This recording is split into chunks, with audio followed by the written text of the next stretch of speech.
Censorship, in my view, began, like systemic censorship on the internet began as a reaction to 2016. Without question. Both to Brexit, but Without especially question. to Trump. That's right. That's when you saw the emergence of these highly well-funded disinformation experts, the concoction of this fake expertise called disinformation experts. How did people get to be that? Where do you go to school to be a disinformation expert? Like a floating arbiter of truth. But they needed to radically intensify censorship because they blamed free speech and the free flow of information on, they blamed that for Brexit first, but especially for Trump's victory. And they wanted to crack down on that. There's always now an ongoing effort to try and crack down on that.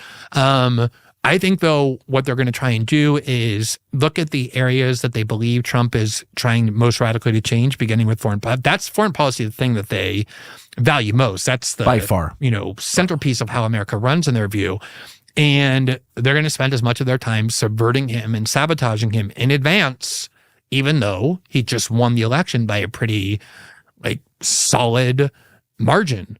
And there are some things that'll be reversible, but if you escalate the war in Ukraine and Trump now is coming into a war that the Russians perceive accurately to be not just a proxy war with the West behind Ukraine, but where NATO is actually bombing Russia, it becomes infinitely more difficult to keep under control and to resolve.